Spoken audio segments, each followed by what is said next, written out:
Olá, pessoal, sejam bem-vindos a mais um episódio do Quintas Mais Humanas.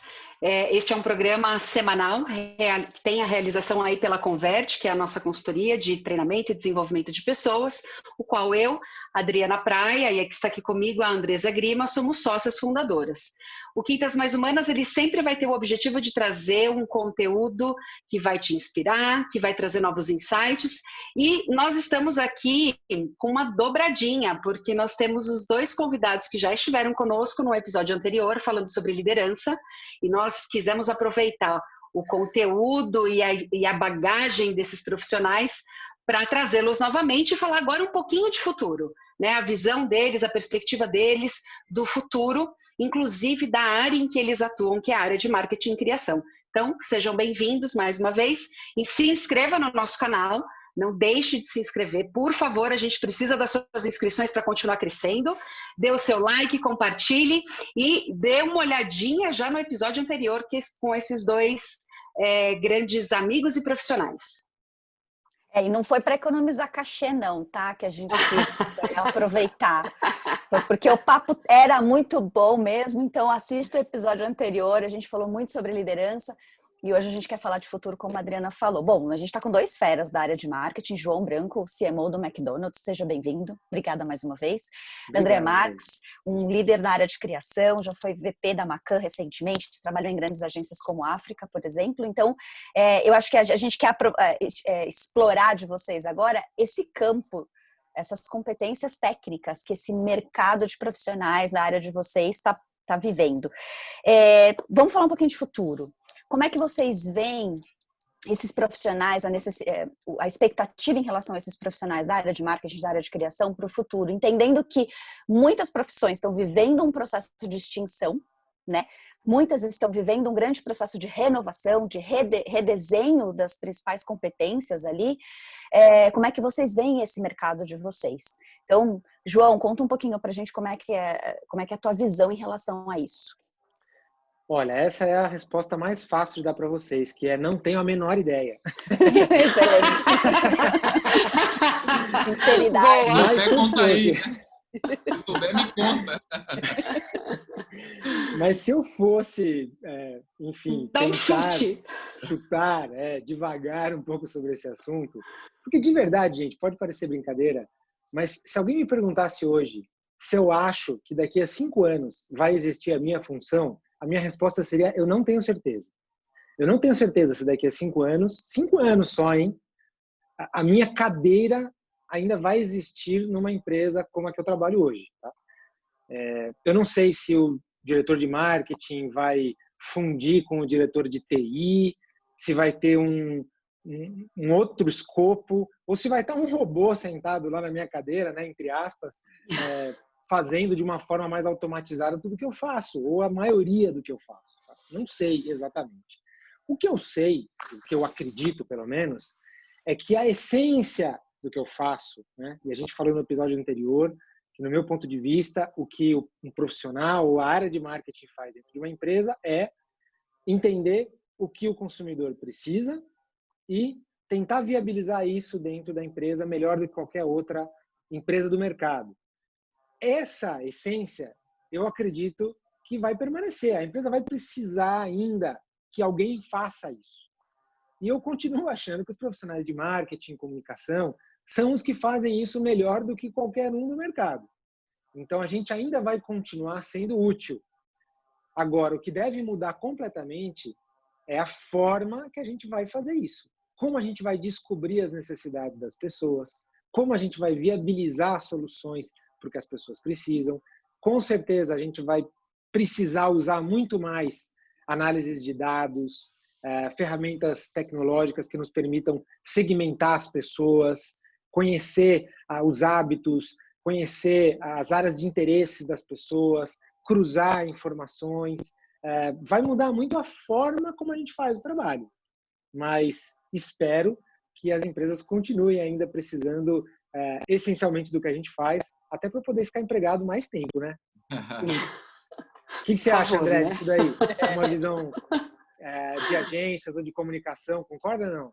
Eu concordo total. Eu acho que assim, a a mudança e o movimento, né, constante, ela é uma característica da profissão de marketing e também da profissão dos publicitários, né?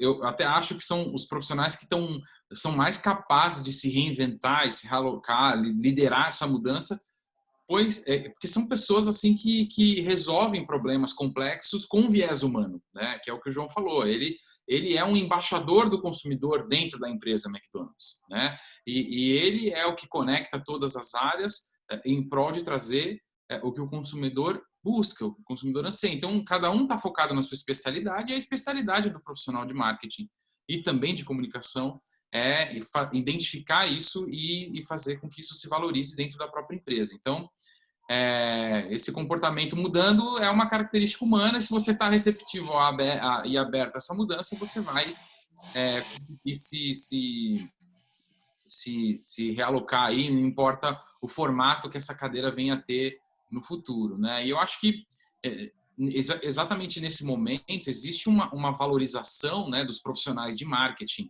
e também de criação nesse momento de crise, pois é exatamente agora que a criatividade prevalece e que esses profissionais podem fazer uma diferença maior, né? Num momento de crise, principalmente no início da crise, eu vi muitos líderes de grandes marcas, sejam eles os profissionais de marketing ou os próprios CEOs das empresas, nesse início, né, com essa novidade, a velocidade com que tudo aconteceu, não permitiu ninguém planejar e estudar nada a respeito, né, porque estava todo mundo imerso no problema, e foi aí que as marcas precisavam mostrar esse lado humano, se conectar com os consumidores, e tudo isso sendo feito já de um jeito novo, né, remoto, virtual, com condição restrita, foi uma adaptação automática. E o que foi legal é que as lideranças se aproximaram. Então, o criativo, por exemplo, começou a falar direto com o líder de marketing, ou às vezes, em alguns casos, até com o presidente da empresa, porque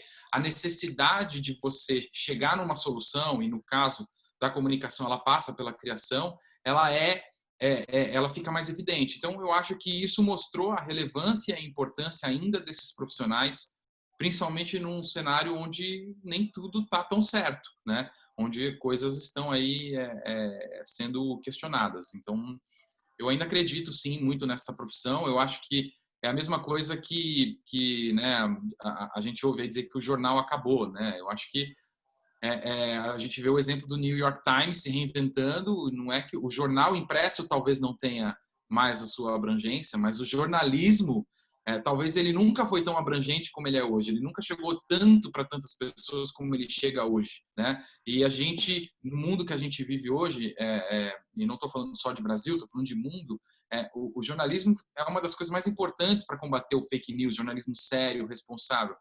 E eu acho que o que muda é o formato, né, na essência. Então, se o profissional se adapta, ele consegue sobreviver, sim, porque a essência da profissão de marketing, como o João falou, me parece ainda imprescindível.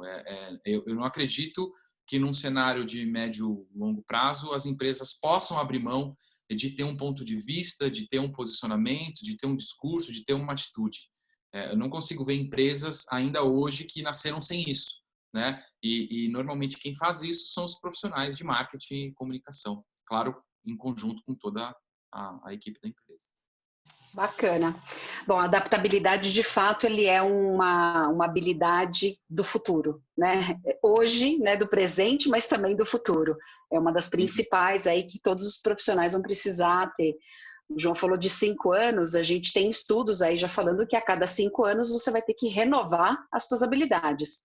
Na verdade, não é nem renovar, é você aprender novas habilidades a cada 5 anos. Então, a gente tem esse desafio aí.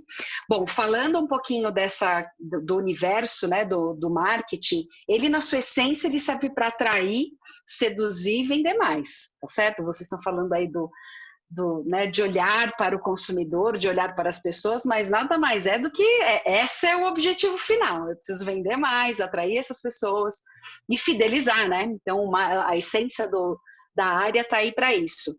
Pensando que a gente tem aí um capitalismo que está sendo colocado à prova, né? A gente não sabe, a gente já percebeu, né? Um período de crise está fazendo com que esse capitalismo seja colocado à prova.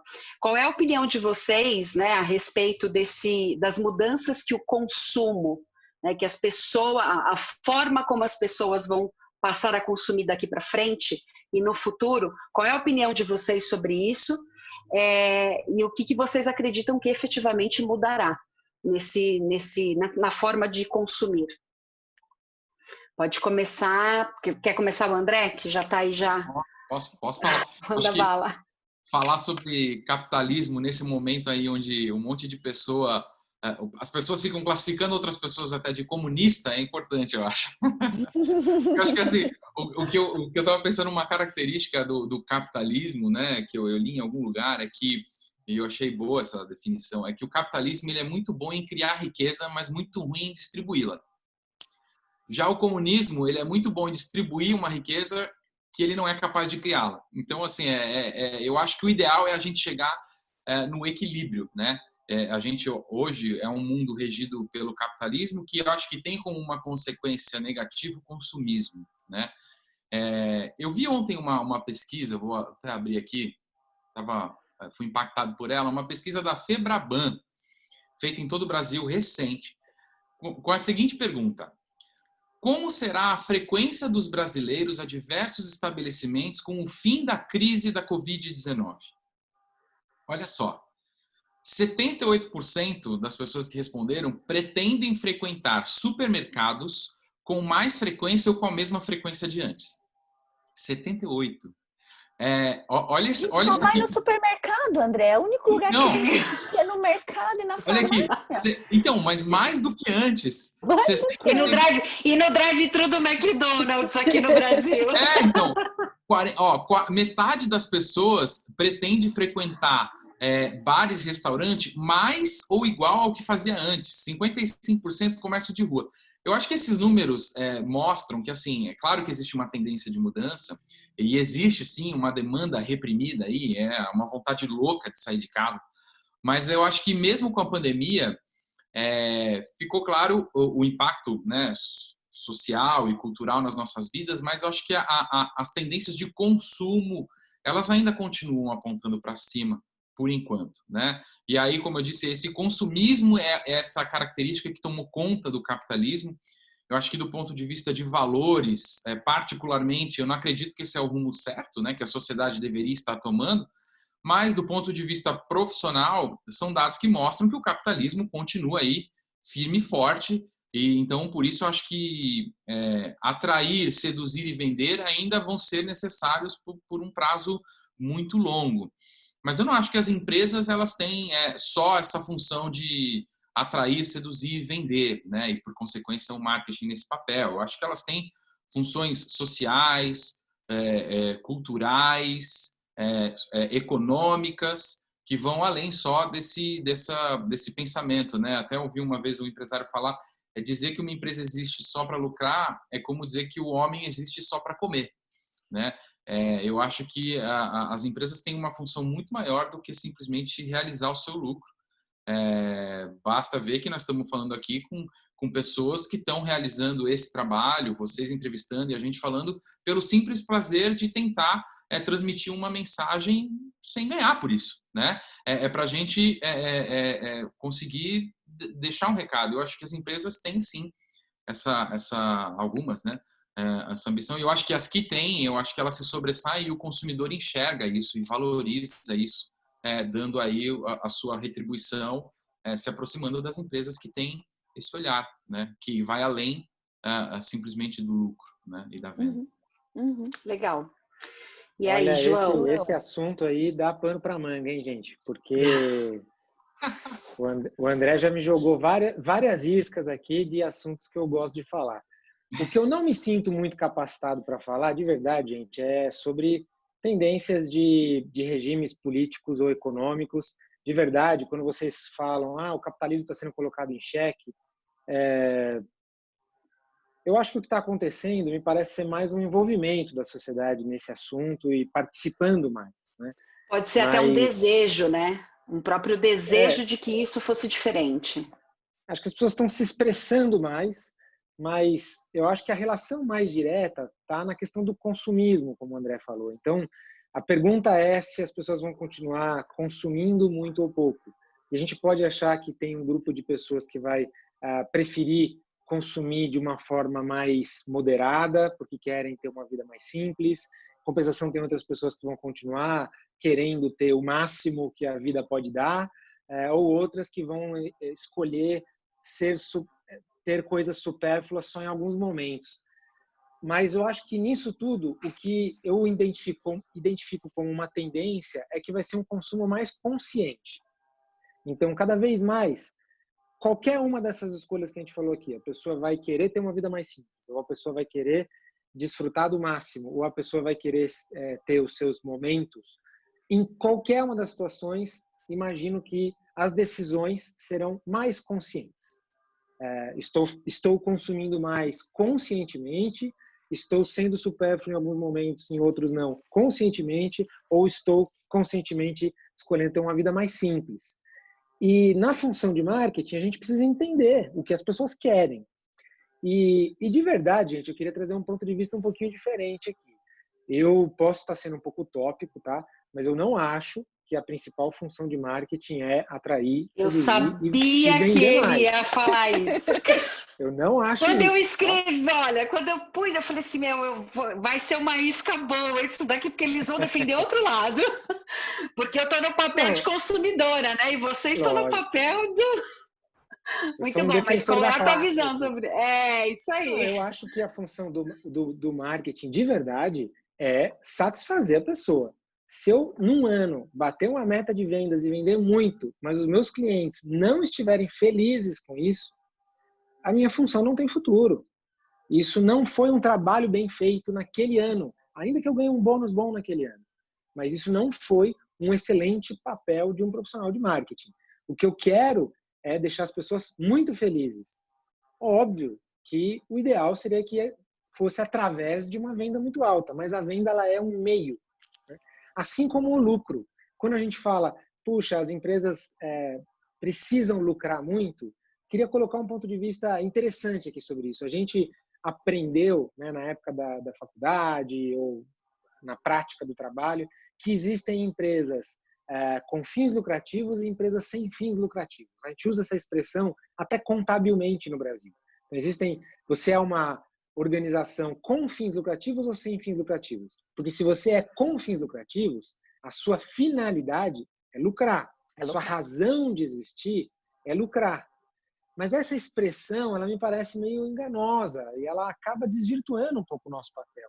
Quando o André fala, e eu gostei do exemplo, eu acho que as empresas existem para algo mais do que lucrar, eu não estou dizendo que as empresas não devem lucrar. O que eu estou dizendo é que eu acredito que as empresas devem identificar a sua razão de existir, a sua missão. Né? No MEC, por exemplo, a gente fala que a gente não existe para vender hambúrguer. A gente não existe para lucrar. A gente existe para gerar bons momentos para as pessoas. A gente oferece bons momentos. Só que a gente quer lucrar muito e lucrar o máximo possível. Mas para que a gente quer lucrar muito? Para que o lucro seja reinvestido no negócio, para que eu consiga fazer cada vez mais pessoas terem bons momentos. Então, o lucro, ele também é um meio. Eu defendo que as empresas montem as suas estratégias, a sua precificação dos seus produtos, os seus custos, a sua forma de ir ao mercado, com o objetivo de lucrar o máximo possível, mas que isso não seja o fim, que o fim seja satisfazer ao máximo as necessidades das pessoas. Mas para conseguir satisfazer, eu preciso do lucro para investir, para conseguir satisfazer melhor. Então ela é uma roda um pouquinho diferente, tá? Que ainda é de alguma forma capitalista, ainda é de alguma forma interessada no crescimento, no desenvolvimento, mas que vai por algo maior, como o André estava falando. E esse algo maior passa nas necessidades das pessoas, que acaba impactando no meio ambiente, na sociedade, no papel mais amplo de uma empresa que ela cumpre, que não é só lucrar. Você me faz pensar bastante quando fala isso, João, no conceito de capitalismo consciente. O Raj Sisodia escreveu um livro chamado Capitalismo Consciente, ele é um indiano, falando exatamente sobre isso, né? Que o lucro não é um fim, mas sim um meio para que todos os stakeholders envolvidos estejam sendo cuidados, amparados, amados. Ele usa a palavra amor, acho que você comentou isso no nosso episódio anterior, né? Que às vezes as pessoas olham essa palavra com uma perspectiva mais romântica e até interpretam de forma diferente, mas se a gente for na essência do amor, que é fazer o bem e fazer o outro se sentir feliz e satisfeito, todas as partes envolvidas nesse negócio precisam estar vivendo dessa maneira, né? E não só o acionista, que de fato na organização de fins lucrativos é quem realmente, do ponto de vista da sociedade de uma forma geral, é que leva o lucro para casa, né? Então, muito, muito interessante, muito bacana, vindo de você que representa uma marca tão consumida e tão carimbada na mente de todas as pessoas, isso é inspirador. Se óbvio vocês, que eu estou aqui falando como um profissional de marketing, né? Não sou, enfim, acionista majoritário da empresa, não sou dono da empresa, mas essa é uma das razões que eu gosto de trabalhar no MEC, porque eu vejo que na prática a empresa zela muito pela sua razão de existir, né? E que ainda que a gente busque o lucro, ele não está acima da nossa razão de existir, como eu pessoalmente acho que deveria ser. E aí talvez assim, eu acho que é uma grande lição aqui que você deixa nessa sua fala, é o como, não o comportamento, não só das pessoas, do consumidor, mas também o comportamento das empresas, de usar os recursos de forma consciente, de uma maneira geral, porque quando você traz o lucro aí como meio e não como fim, o que eu vou fazer com esse montante de sucesso? Né? Porque o lucro, quando ele acontece, ele é um indicador de sucesso, tá certo? Então, é um dos, né, indicadores, não é o único, mas é um dos indicadores de sucesso. Mas o que eu faço agora, conscientemente, com esse recurso? Então, como é que eu devolvo isso? Então, nós estamos indo, eu quero acreditar que nós estamos indo para um futuro onde as pessoas tenham essa consciência mais humana, né? A gente parece até um jargão nosso do Quintas Mais Humanas, mas a ideia é exatamente essa, de fazer com que as pessoas sejam provocadas a terem atitudes, né? As pessoas e as empresas terem atitudes muito conscientes e voltadas para o ser humano, porque um depende do outro. Eu não vou andar sozinha, a empresa não vai ficar bem sozinha, ela não consegue perdurar para isso, né? Então eu acho que isso foi bem rico, né? Tudo, e eu assim, quando claro que eu coloquei de uma maneira bem simplista, e é muito bom ouvir quem está na prática fazendo diferente, né? Não só como a faculdade nos ensina, mas como na essência. E aí um outro ponto aqui é fazer com que todos estejam conectados a um propósito. As empresas, quando você fala assim, identificar a sua razão de existir, nada mais é do que você estabelecer o teu propósito. Para que você está aqui? Para que eu levanto todos os dias, né? Então, vocês como profissionais sentam na cadeira de vocês, para quê? Qual é a razão de vocês estarem ali? As empresas, o MEC, a Macan, fazendo todas as campanhas, enfim, qualquer outra empresa está aqui, a Converte, né? Ela existe para quê? Exatamente. Então, assim, é você realmente estar conectado ao propósito. Então, parece até um jargão, a gente tem falado muito sobre isso. Mas eu quero que vocês tragam para a gente... Oi? Desculpa interromper, mas eu li aquele Golden Circle, que é o Círculo Dourado do Simon Sinek. Simon Sinek. É meio batidinho, né? Mas para quem não conhece, acho que vale a pena conhecer. Realmente o comece pelo porquê, né? Você não é o que você faz, nem como você faz, é o porquê você faz. Então, foi uma leitura interessante nesse sentido de tentar inverter a ordem, né? Principalmente de pensar o porquê que você faz as coisas, né? Você não trabalha só pelo salário, né? Então, eu acho que tem o porquê e esse pensamento dele foi uma coisa que eu achei bem legal aí. Só queria compartilhar com quem estiver ouvindo. E tem tudo a ver com o propósito, quando você falou do Quintas Mais Humanas, né? De estar fazendo um programa como esse sem ser monetizado, se ele não tivesse vinculado ao nosso propósito, a gente não estaria fazendo. né? Se a gente fosse pensar só no recurso financeiro, não faria sentido, né? Mas ele está diretamente ligado ao propósito da empresa e por isso ele existe, por isso que a gente não é pouco o trabalho que ele exige, né? É bastante. A gente tem um trabalho de bastidor aí bem grande, né? O nosso produtor que está em Londres, ele também rala aqui com a gente, mas vale a pena porque está conectado ao nosso propósito. Então é bem importante. Eu queria Ralo que vocês e deixassem. muito, viu? Ralo e muito. Ah. Só queria deixar registrado no episódio isso, tá ok? A voz do além chega para deixar a sua marca conosco. É isso aí. Obrigado. Muito bom. Eu queria que vocês trouxessem aqui para nós agora quais são os recados, as dicas e os cuidados que vocês podem trazer e deixar para essa nova geração que está chegando. Então, eu acho que todos nós aqui fazemos parte de uma mesma geração.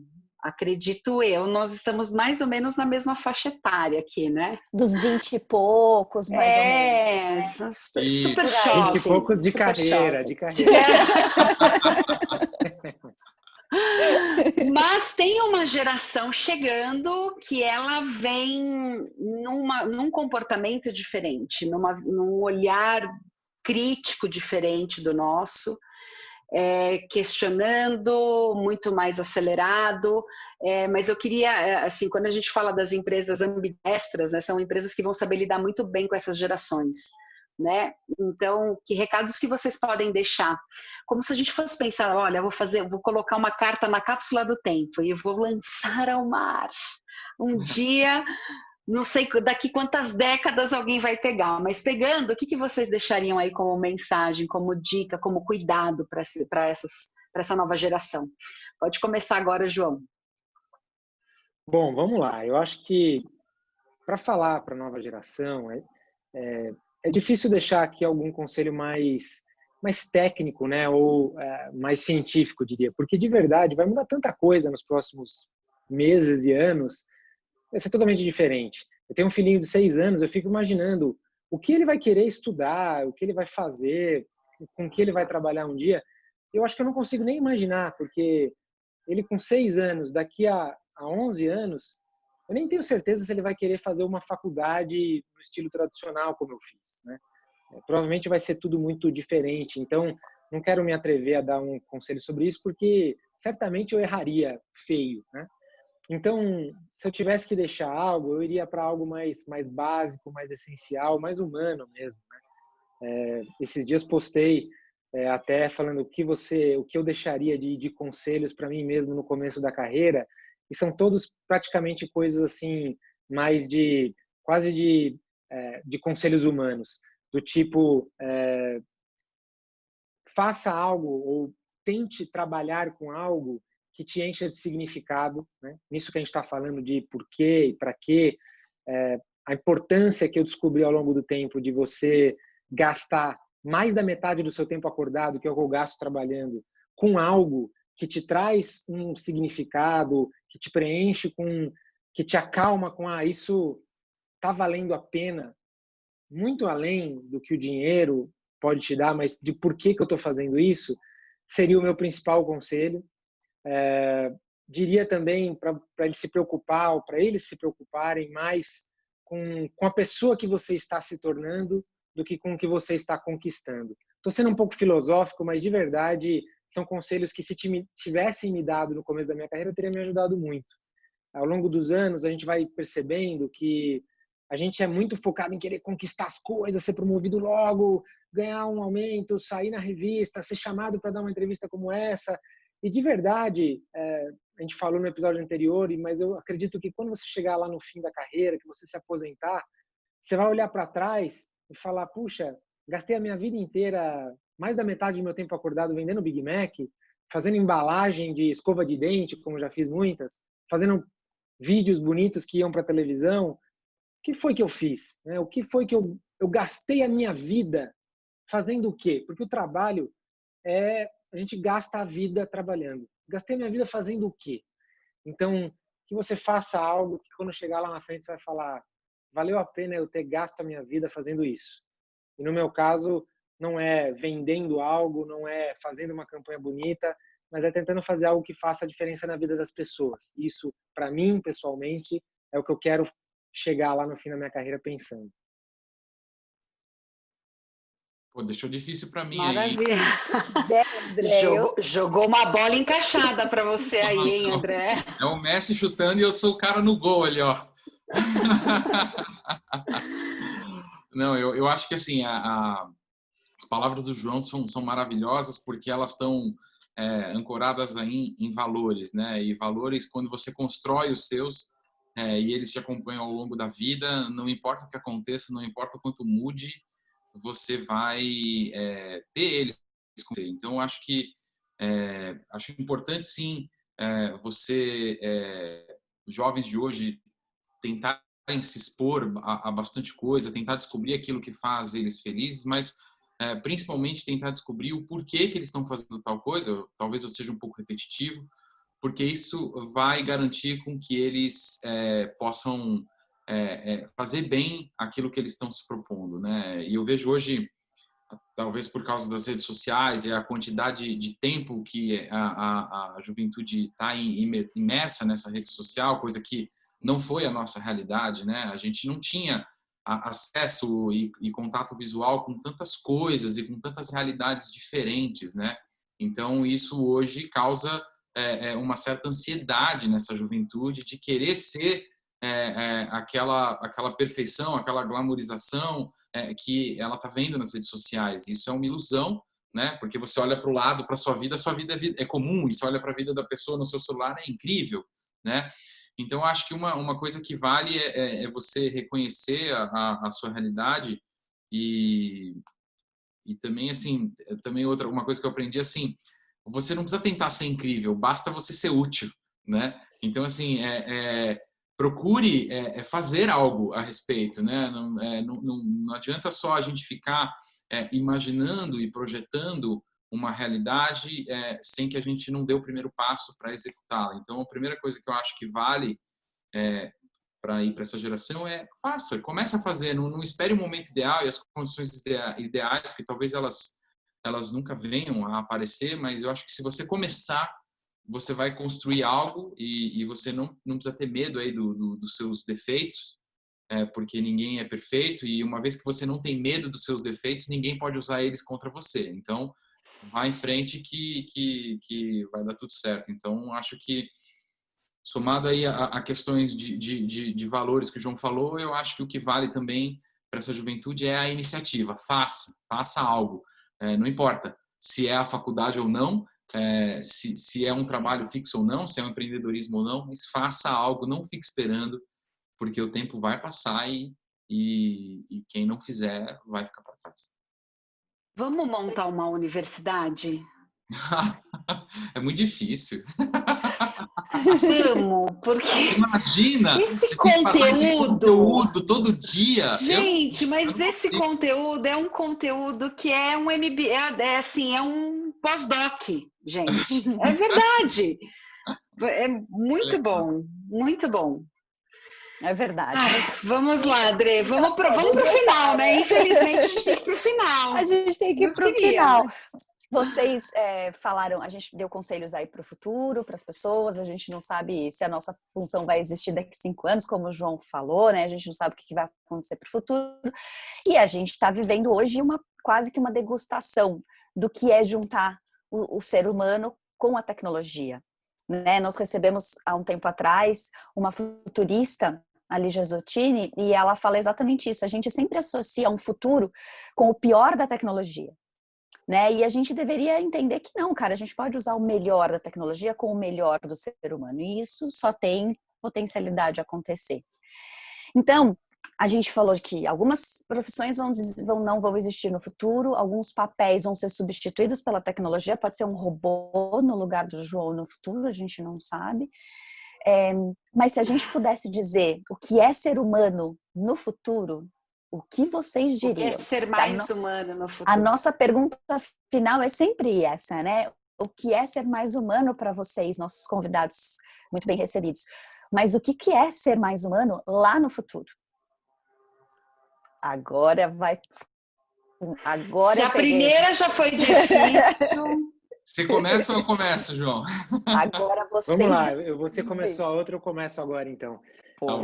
Gente, eu vou repetir um pouco a resposta do episódio anterior, porque eu acho que hoje ou no futuro, ser mais humano é ser mais aquilo que só a gente consegue fazer, né? No futuro vai ter mais robôs, vai ter o João Robô lá no meu lugar, o John Bot, sei lá. Não é o João do Mac, é o João Robô agora. Mas um João Robô, ele talvez conseguisse processar informações muito mais rapidamente do que eu, conseguisse chegar a conclusões usando algoritmos muito mais rapidamente do que eu, mas ele não conseguiria ter a sensibilidade que o João humano tem. Então, ser mais humano no futuro vai continuar sendo ser algo que um robô não consegue ser, ou algo que um bicho que age puramente por instinto de sobrevivência não consegue ser. É ser alguém que continua sendo muito sensível, se importando com as pessoas que estão ao seu redor. Talvez ser sensível a quem está perto de você lá no futuro implique em tomar ações diferentes das ações que a gente toma hoje. Talvez. Eu fico imaginando como vai ser daqui a curto prazo, quando a gente entrar num avião e não vai ter um piloto, vai ter um comandante robô, né? Já embutido ali na máquina, e a gente vai se sentir seguro com isso. Fico imaginando o dia em que a gente não vai, talvez, precisar ir a um consultório médico para falar com o médico, mas a gente aqui no próprio computadorzinho mesmo vai enfiar o nosso dedo, ele vai pegar uma gotinha de sangue, ele vai fazer lá um diagnóstico e vai dizer X% de chance de você estar com isso, X% de chance de estar com isso, X% de chance de estar... quer falar com alguém ou não, e você mesmo decide o que você acha que você tem, você mesmo escolhe lá o seu remédio. Talvez um dia vai ser assim, mas em algum momento você vai falar, puxa, deixa eu falar com um ser humano aqui, vai apertar um botãozinho, vai aparecer um médico e vai conseguir trazer para você algo que aquele robô não consegue. Seja na empatia, seja na sensibilidade, seja alguém que está se importando com você, usando o conhecimento que também tem, mas com um sentimento que o robô não tem e que você precisa disso. Porque a gente precisa de pessoas que estejam sensíveis à nossa necessidade, que nos amem, que se importem com a gente. E os outros precisam que a gente faça isso por eles também. Então, nós vamos continuar precisando ser muito sensíveis, isso vai ser mais humano. Talvez a expressão da sensibilidade mude, mas não o que é ser humano, no meu ponto de vista, né? Uhum. E você, Legal. André? Legal. Eu vou projetar também uma visão mais utópica, porque eu acho que assim, a gente também é muito fruto do nosso meio, né? Então eu acredito sim que a gente vai ter um futuro melhor do que o presente que a gente tem hoje, mas para isso algumas coisas precisam acontecer, né? Eu acho que a pobreza precisa diminuir e de certa forma a qualidade de vida precisa aumentar, e aí com isso aquelas preocupações básicas de subsistência, de autodefesa, elas talvez não sejam tão necessárias. Isso vai abrir porta para que a gente seja um ser humano menos competitivo, menos defensivo, menos receoso e mais empático, mais aberto e mais solidário. Eu acho que a gente caminha para construir um mundo melhor nesse sentido, né? Eu acho que a gente diminuindo alguns problemas crônicos, como a gente até chegou a citar aí, da pirâmide básica, eu acho que a gente consegue se livrar de algumas questões que abrem portas para a gente se tornar melhor. E então eu acho que, pelo menos eu espero que minhas filhas, os filhos do João possam viver num mundo ainda melhor, porque eu acho que a gente vive hoje num mundo melhor do que os nossos avós viveram, né? Em alguns aspectos. Então acho que a gente pode sim ser melhor se a gente cultivar esses valores humanos e ser um pouquinho mais empático com todo mundo. Muito bom. Gente, mais uma vez, obrigada pelo tempo precioso de vocês, pela riqueza do que vocês compartilharam, do que vocês presentearam com as informações, com conhecimento, enfim. É sempre muito bom essa troca e nos colocamos também aí à disposição de vocês para aquilo que vocês precisarem. agradeço em nome dos nossos espectadores também, né? Por poder ouvi-los novamente. Então, obrigada e passo a palavra agora para a Dre para a gente se despedir, finalmente. Obrigada a vocês, viu? Muito obrigada por estarem aqui conosco, pelo tempo precioso de vocês. Tem crianças, tem trabalho, tem uma equipe liderada aí, né, João? Esperando ouvir você. Então tem um trabalho forte de vocês. E obrigada pelos 2 episódios. Né? Isso é impagável. Foi um grande prazer trocar ideias e aprender com vocês. 2 páginas 4 páginas aqui, acho que dá um bom caldo essa história aqui. Muito obrigada. Bom, a gente manda o e-book e depois o business plan da universidade. Isso. Gente, muito obrigado pelo convite. Prazer, André, de bater uma bola aí. Muito obrigado, Adriana, Andresa. Quem quiser seguir em contato, pode seguir lá no LinkedIn. A gente pode bater um papo. Eu sou o João Branco do MEC. A gente pode continuar conversando sobre isso, tá? Prazer estar com vocês. Muito bom. Prazer foi meu. Gente, abraço bem forte. Enquanto isso, a gente tem que dar abraço assim, né? A nossa despedida formal. Até André, mais. Tchau. Você ia falar alguma coisa? Não, eu ia agradecer. Claro. Ia agradecer aí vocês aí pelo aprendizado, pelas palavras do João. Aprendi muita coisa aí na conversa de hoje. Obrigado pela oportunidade da gente trocar essa ideia aí em tão alto nível. E também, se precisarem de qualquer coisa, também entrem em contato. Eu sou o André Marques, não sou da Globo, tá? Que fique bem claro. Nossa, é mesmo? Exatamente. Então, assim, se precisarem de tirar qualquer dúvida, conversar também, estou disponível aí no LinkedIn, no Instagram, enfim, onde vocês quiserem. Os contatos de vocês ficam embaixo aqui em todos os comentários, então a gente deixa disponível os contatos para vocês, para que as pessoas possam falar com vocês se precisarem, se quiserem, porque com certeza vai ser um grande prazer. Muito obrigada pelas 2 horas de vocês, foi muito precioso. Valeu. Até mais, gente. Tchau, tchau. Agora sim, um grande abraço. Tchau, tchau. Tchau. Olha, muito bom esse papo. Eu falei aqui que a gente tinha conversado quase 2 horas com esses 2 inteligentíssimos e, de fato, esse nosso episódio aqui durou um pouquinho menos, mas se você não assistiu o outro, faça isso, porque realmente a gente conseguiu falar de presente, de crise, de futuro, de possibilidades, e eu saio realmente com essa sensação de humanidade dessa conversa. Foi realmente muito bom. Agora, só pedir um McDonald's, né, Dri? Isso mesmo, já eu vou pedir o meu. Pedimos também para que vocês se inscrevam no nosso canal, dê o seu like, compartilhe. Se você também quiser nos acompanhar, estamos em podcasts, então pode aí ouvindo só, fazendo as suas atividades, mas prestando atenção no que esses 2 gigantes aí têm para contar para nós, teve para contar para nós, tá bom? Muito obrigada pela presença de vocês e até a próxima. Tchau.